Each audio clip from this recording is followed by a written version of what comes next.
हमें इतने प्रेम पूर्वक सुनने के लिए आपको तहे दिल से हमारा नमन है। महर्षि रमर के विषय में जितना कुछ भी कहा जाए वह कम ही हो जाएगा। महर्षि रमर संपूर्ण अस्तित्व का खिला हुआ ऐसा पुष्प है जो कभी भी न मुरझाए। महर्षि रमर का हर एक वाक्य एक महावाक्य के समान है। यदि हम महर्षि रमर के एक एक शब्दों की व्याख्या भी करें तो हम असमर्थ हो जाएंगे। महर्षि रमर के वाक्यों में उनके जीवन का जीवंत अनुभव भी शामिल है। महर्षि रमर जितने भी शब्द कहते हैं वो सभी शब्द महर्षि रमर के जीवंत अस्तित्व से निकले हुए हैं। कोई भी शब्द महर्षि रमर की बुद्धि से नहीं निकला, वो उनके हृदय से निकला हुआ है। इसलिए हम आँख मूंद कर महर्षि रमर के एक एक शब्दों पर विश्वास कर सकते हैं और कह सकते हैं, हाँ, इन शब्दों के पीछे ऐसा ही अर्थ होगा। जब आप लंबे समय तक महर्षि रमर के शब्दों को गहन चिंतन के साथ उन पर विचार विमर्श करेंगे तो आप पाएंगे कि महर्षि रमर का हर एक शब्द एक महावाक्य है जिसे आप हजारों तरीकों से अपने भाव के अनुसार ढाल सकते हैं। तो महर्षि रमर जितने भी उत्तर देते हैं आप यह समझिए कि ये उत्तर आपके जीवन की समस्याओं के समाधान हेतु हैं। और महर्षि रमर हर पल इतने अधिक आनंद में रहते थे कि उनके आनंद की लहर उनके चारों ओर रहने वाले लोगों को भी मिलती थी। तो महर्षि रमर को ऐसा महा आनंद 24 घंटे कैसे प्राप्त होता था, यह एक सोचने वाली बात है।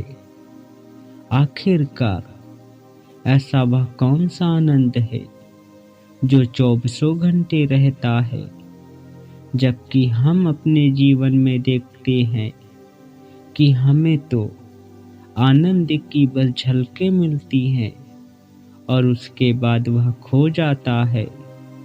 यह आनंद इतना क्षणिक होता है कि उसे दोबारा पाने के लिए हम ललायित रहते हैं।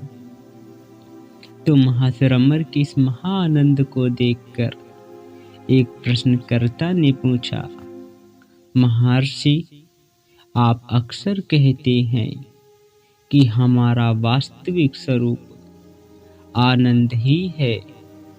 तो महर्षि, हमारा वास्तविक स्वरूप आनंद किस अर्थ में है?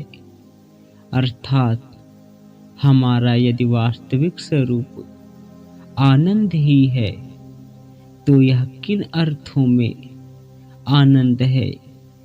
हमें तो महसूस ही नहीं होता और हमने अपने जीवन में इस वास्तविक आनंद का अनुभव तो लगातार नहीं किया है। इसकी बस छोटी छोटी झलकें ही मिलती हैं। इस प्रश्न के उत्तर स्वरूप महर्षि कहते हैं, पूर्ण आनंद ही ब्रह्म है। पूर्ण शांति आत्मा की है। उसी की एकमात्र सत्ता है तथा वह चेतन है। तत्व ज्ञान अथवा भक्ति मार्ग से भी यही निष्कर्ष निकलता है। प्रभु से हम परम आनंद की याचना करती हैं और उनके अनुग्रह से उसे प्राप्त करते हैं। अर्थात जब हम अपने आराध्य भगवान या प्रभु या इष्ट से इस इच्छा की याचना करते हैं कि हमें प्रभु की कृपा प्राप्त हो, कृपा ही नहीं तो प्रभु की असीम भक्ति हमें प्राप्त हो, यह असीम भक्ति या कृपा ही महानंद है।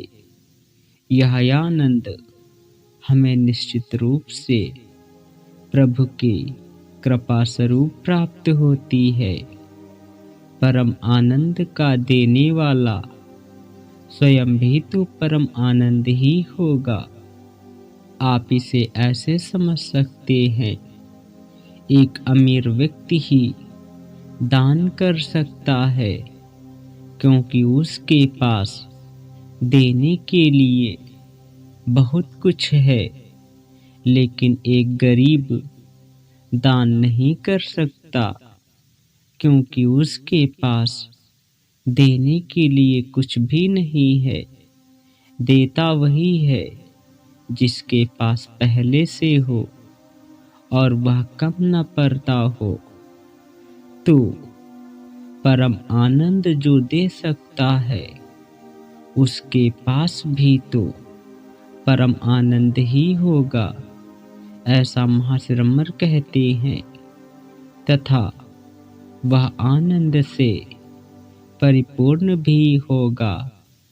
अतः वह इष्ट जो ईश्वर है, असीम शक्ति तथा परम आनंद स्वरूप है, ब्रह्म पूर्ण अव्यक्त एवं आनंद है।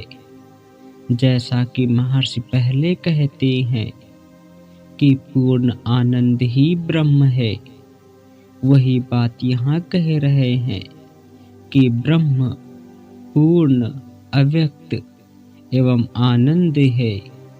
अर्थात ब्रह्म पूर्ण है, उसे किसी चीज की आवश्यकता नहीं। आवश्यकता तो उसे होती है जो अपूर्ण हो, लेकिन जो पहले से ही पूर्ण है, भला उसे अपूर्णता की क्या आवश्यकता। और साथ में ब्रह्म अव्यक्त है। क्या कोई कभी आनंद को देख सकता है? क्या कोई कभी क्रोध को देख सकता है और कहे देखो देखो वह जा रहा है क्रोध, वह जा रहा है आनंद?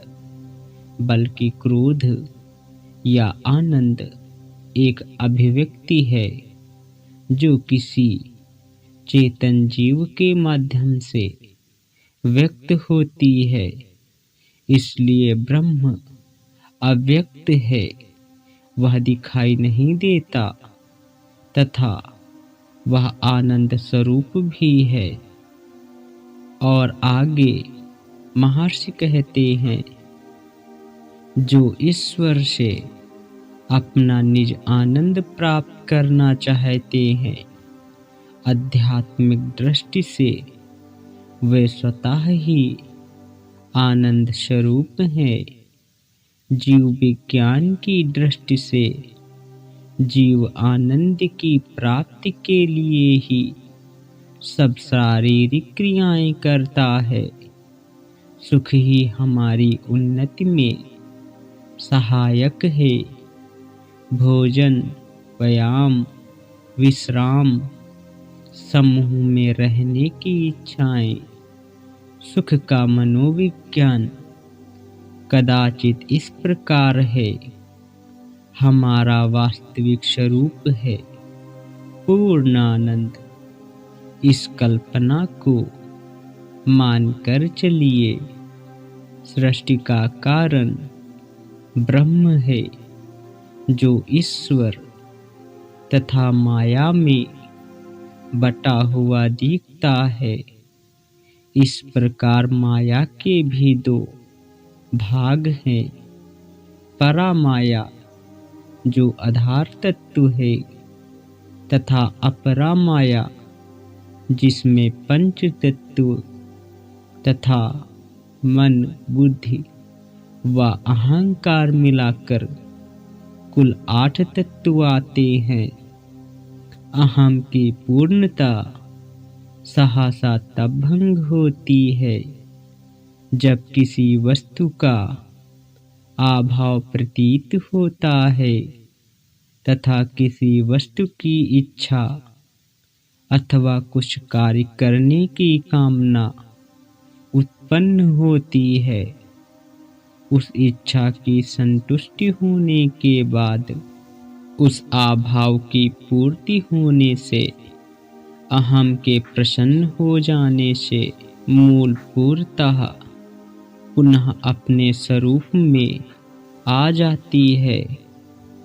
इसलिए आनंद हमारी स्वाभाविक स्थिति अथवा स्वभाव कहा गया है।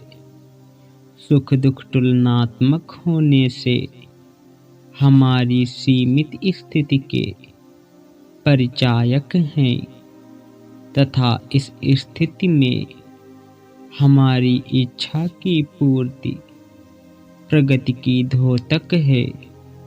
यदि तुलनात्मक प्रगति रोकी जा सके तथा जीव आत्मा ब्रह्म में लीन हो जाए जिसका स्वभाव परिपूर्ण शांति है, तो वह जीव आत्मा पूर्ण शांति आनंद की प्राप्ति कर तुलनात्मक एवं अस्थायी सुख दुख से मुक्त हो जाती है।